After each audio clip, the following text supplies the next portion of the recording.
Good day everyone, Trainer Maxim with you. Thank you very much for joining me for this quick fix series. Today we're going to clear out some things about posterior, anterior and neutral pelvic tilt.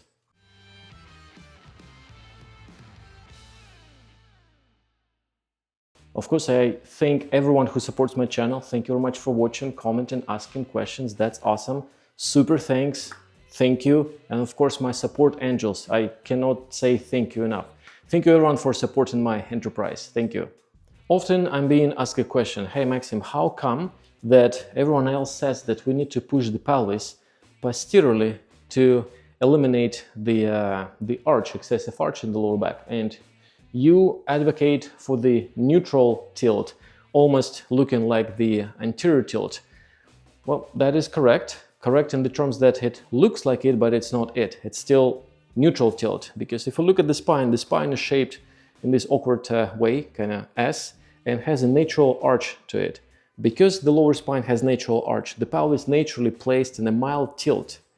So we call this tilt neutral, because it's natural, it's neutral. It's not anterior yet, not posterior yet. If for some reason you keep driving the pelvis more in this way, then you will get anterior tilt.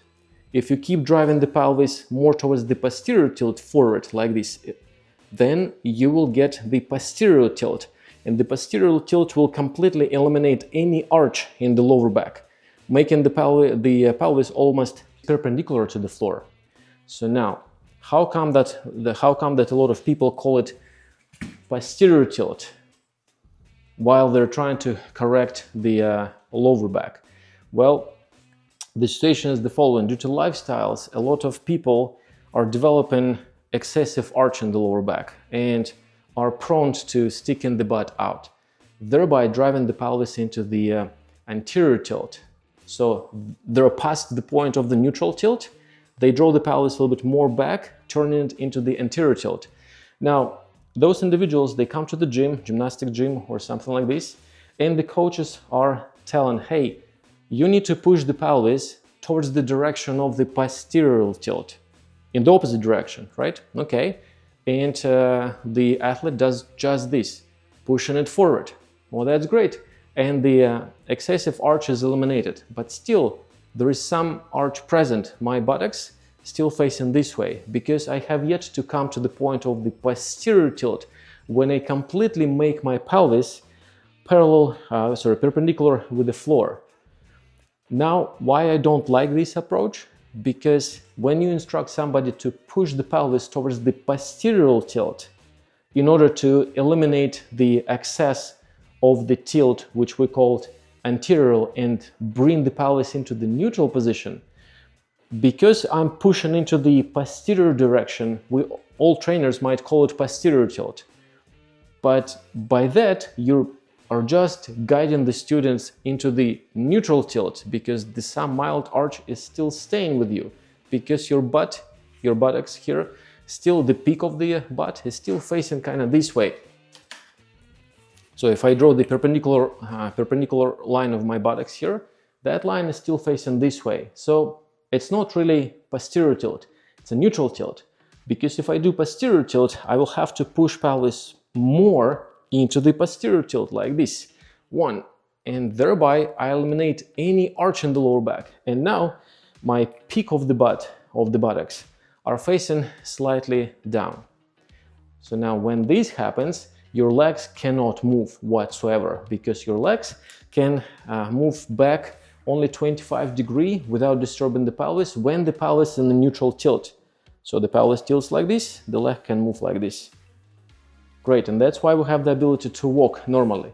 When you place the pelvis into the true posterior pelvic tilt, like this, one, you eliminated this tilt, and the leg, the femur bone, cannot move past this point. So you are incapable of bringing the leg back unless you start arching the lower spine. You cannot also bring the leg sideways, you have no range. So with the true posterior tilt, the hips are absolutely closed and immobile. You cannot do this. And sometimes it works for people when they're instructed to drive the pelvis into the posterior tilt. They just do that mildly and they stop just at the right point so that they're in the neutral tilt. But often, of course, we exaggerate those movements. We want to do them well. And once you're instructed to push the pelvis into the posterior tilt, you're doing your best. You're pushing quite aggressively. And with this position, you're closing the hips. You have no support of the hip flexors whatsoever. So that's why I'm instructing you guys to think slightly differently in order not to overdo that posterior tilt. Yes, you can still drive the pelvis kind of forward like this a bit and stop just in time, just on time, in order not to overdo this. But now imagine you're in a handstand, you're on the rings, you are doing the deadlifts, you're doing all those exercises. You don't have the time to measure your position, to analyze your position, and it's not so intuitive actually. So that's why when I instruct you to reach down with the pelvis, to drive it into the neutral tilt, you cannot really overdo this, because once you push something, once you direct something down, it's only down. You're not going to drive it this way or this way excessively. You really cannot overdo the neutral tilt when you're reaching with the pelvis down. You'd say, I'm guiding my pelvis down, down, down as hard as I can, and I'm not moving this way, because in my mind, I'm guiding my pelvis along the spine down. If the spine faces this way, then I'm guiding it away from the spine, in the direction of the spine. Thereby, I'm keeping my pelvis in a neutral tilt. And if you pay attention to all the gymnasts or other calisthenics athletes who are performing the planches, they tell you that they're doing the posterior tilt, but now we know they're just eliminating the anterior tilt by doing that just enough to drive the pelvis into the neutral tilt. Their butts are still facing up to the ceiling when they're in the planche. So they go in the planche and it's still here, planche. They're not looking like this, because with the true posterior tilt, if you place the body in the planche and your pelvis is really hanging down like this, that will drive, the gravity will drive the weight of the legs all the way down to the floor. There will be no way you can hold the plank or any other element. Same with the handstands. If you look at the athletes, they still have a very mild arch in the lower back.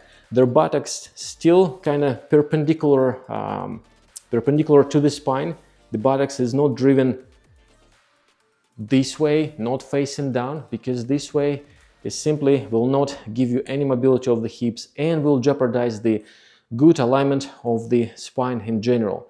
And if you pay attention to the women's gymnastics, especially where the demand for coordination is even greater than in men's gymnastics, you will see no pushing the pelvis forward whatsoever, because with this excessive tilt, when you drive the neutral tilt into the true posterior tilt, there is no neutral spine, there is no spinal stability, there is no mobility of the hips, and the shoulders will be suffering, etc. So you're not going to turn the body into a very well functioning mechanically system of lever. Therefore, I suggest that you keep your spine neutral by thinking upper spine up. So again, you think like this, and you cannot overdo your spine. You cannot do back too much, you cannot do forward too much, because you're guiding the spine to the ceiling, in the direction of the spine up, in the direction of the spine down. Your spine neutral. It's not a posterior pelvic tilt. Posterior pelvic tilt will be exaggeration of the neutral tilt. Anterior pelvic tilt will be exaggeration of the opposite direction. This is posterior. See how now I cannot keep my legs even straight, because I'm unbalanced. If I straighten the legs, I will fall forward. So here, this is neutral tilt. Posterior tilt. Sometimes by thinking, let's do the posterior tilt just a little bit. One, you just return the pelvis into the neutral tilt. It's not a posterior tilt yet, it's a neutral tilt. And if you keep driving that more, one, you might overdo this.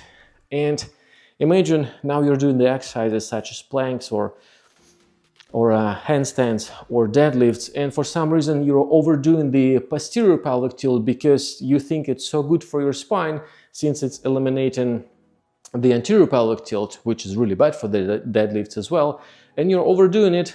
Now you have the other problem on your hands, problems I mentioned. So that's why when you just focus on reaching away with the spine, you're not going to overdo it. You're not going to drive it into the anterior pelvic tilt or posterior pelvic tilt. You're just going to keep the spine in the neutral tilt. And that's essentially what we want for the nicely aligned and stable spine. And that's it. So that's why I don't call it posterior pelvic tilt. I just call it neutral tilt. Reach down, you get your neutral tilt, legs open, shoulders nice, spine tall. Everything is working organically with each other. And we're stronger as a result. That is it, guys. I hope you got the main idea. So now go and practice at the gym, and I will see you in my next video. Thank you very much. Trainer Maxim. Bye-bye.